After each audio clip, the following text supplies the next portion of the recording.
everyone, and in today's video we're going to be taking a quick look at the Alienware 32-inch 240Hz QD OLED gaming monitor. This thing is an absolute beast. It's $1,200 and we're going to tell you if it's going to be worth the price or not in this video. This is a 32-inch QD OLED panel that runs at 240Hz refresh rate that is slightly curved at 1700R. It also features 3 RGB lighting zone, G-Sync compatibility, and a stand that's just okay. It features height, tilt, and swivel functionality, no pivot functionality, which I don't really care about too much, but the stand is kind of weird because if you actually take the monitor off the stand, it's very top heavy and it will fall over onto your desk. The best way to actually take the monitor out of the box is actually to use the stand itself. So you actually just click the stand into the back of the monitor itself and then lift it out of the box. One thing that I do want to give Alienware props for is that for all of their OLED displays up to this point, they have made them fairly thick and easy to handle. Obviously, you don't want to grab it on the skinny side of the display,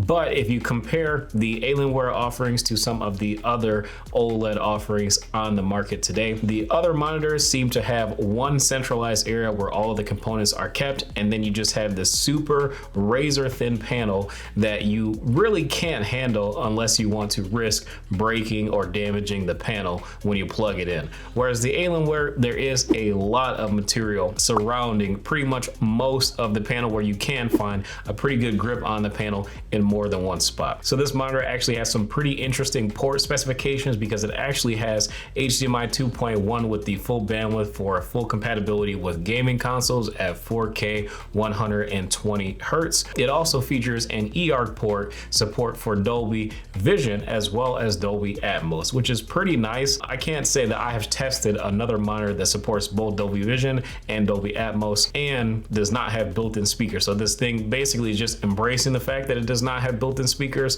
and I'm okay with that because typically when I game on console on a TV, I have my TV plugged into a soundbar, and now you can use a soundbar with this Alienware gaming monitor for one of the absolute best console gaming setups on the market currently. 4K 120 Hertz on console looks absolutely fantastic on this monitor, and again, the fact that you can use your soundbar and surround sound setup and even get Dolby Atmos support while gaming on this luxury beast. So we've got those 2 HDMI 2.1 ports, one with eARC, one DisplayPort 1.4 port, 3 USB-A 3.2 Gen 1 ports, and one USB-C 3.2 Gen 1 port as well. The monitor is also VESA mount compatible as well, like we spoke about earlier, talking about just the handling of the monitor. Talking about the performance of this monitor, I will say the one area that I am pretty let down is actually in the brightness, based on the testing from the 34-inch DWF variant that I did about a year ago. I don't have that monitor on me currently, so I can't like A/B test on the same day,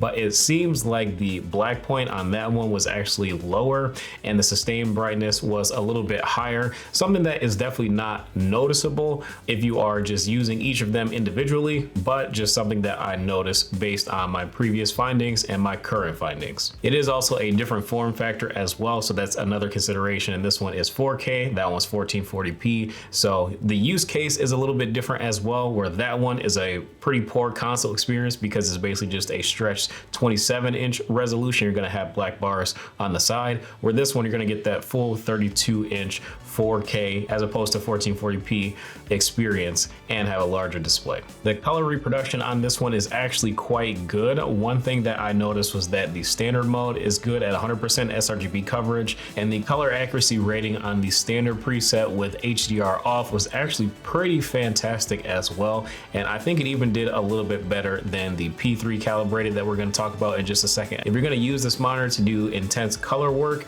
you're going to want to use the P3 mode on 1.8 gamma levels, but if you do have a calibrating tool, you're going to want to use the gamma 2.2 setting and then recalibrate it, and you should get a significantly improved setting compared to the other gamma settings available on the monitor. Do I think that it's worth buying a calibration tool to use this monitor purely just for gaming and entertainment? entertainment use?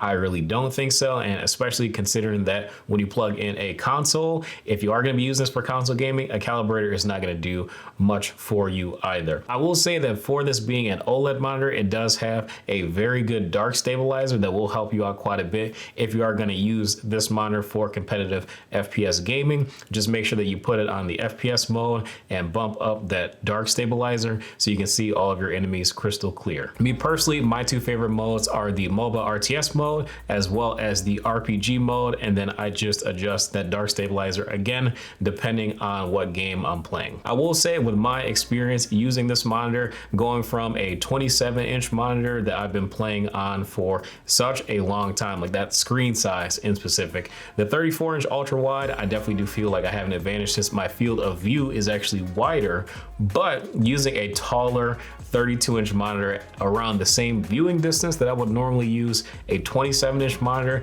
is a different experience and is great for playing on console. You're even more immersed because the monitor is bigger, but playing FPS games, I'm not really used to using a 32-inch monitor, so I do notice that my aim is a lot less consistent when I'm using this bigger panel. I do prefer, and I will be going back to either a 34-inch ultra wide or 27-inch 1440p panel for now, just because I just like the size of 27 inches a little bit better. But if I was a console main, I would definitely make a case for keeping this monitor because it is such a great console experience, and also the built-in features like being able to use a sound bar and all that stuff are fantastic as well. One thing I will say though, my joystick on the bottom of the monitor for the on-screen display control is a little jiggly and it makes a lot of noise only when I'm using it, and in comparison to my other Alienware monitor where it does not have that problem, I just find that a little weird. Maybe there's just a mix up at the factory. I wonder if you guys purchased this one, if yours has a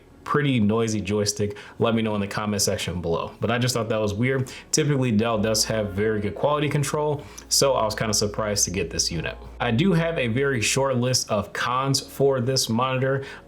Obviously with this being a glossy QD OLED display, I do think that the clarity is slightly better than a matte display, but you will notice if you have some ambient lighting that is shining directly onto the monitor, you will notice a bit of reflections, but that's going to depend on the angle that you're looking at on the display as well. So just keep that in mind. You may see some reflections in the recording of the video based on where the camera is pointed at the monitor, but honestly speaking, when I'm using the monitor, unless I have a light that's like right here shining right onto the monitor, I really don't have that issue where I have reflections that I'm seeing off of the gloss of the monitor. But one thing that I definitely do find as a con after previously using QD OLED technology from Alienware and other brands is the fact that I kind of expected a larger brightness jump in SDR. I just feel like it's not really that much of an improvement over the previous generation of QD OLEDs that I've already tested. If anything, the only noticeable improvement is just a different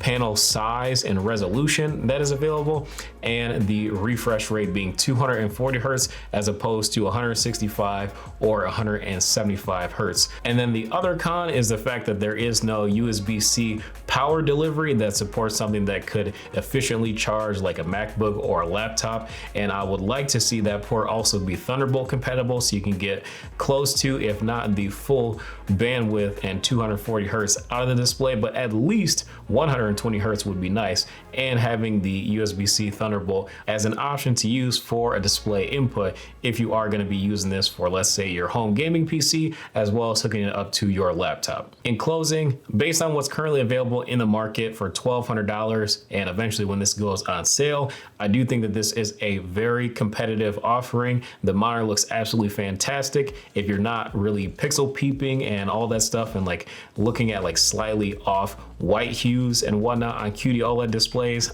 I didn't really have that problem. I know that that was something that people mentioned on previous QD OLED displays, and quite frankly, I'm not eating my monitor, so I'm not glancing at the text. I'm just glad that it's glossy. The color reproduction looks absolutely fantastic from an enjoyment standpoint, and gaming on it is super fluid and very responsive, and there is hardly any motion blur at all. This thing is doing pretty good. I really don't have any complaints other than the couple that I listed about the brightness and the USB power delivery / Thunderbolt compatibility that is missing.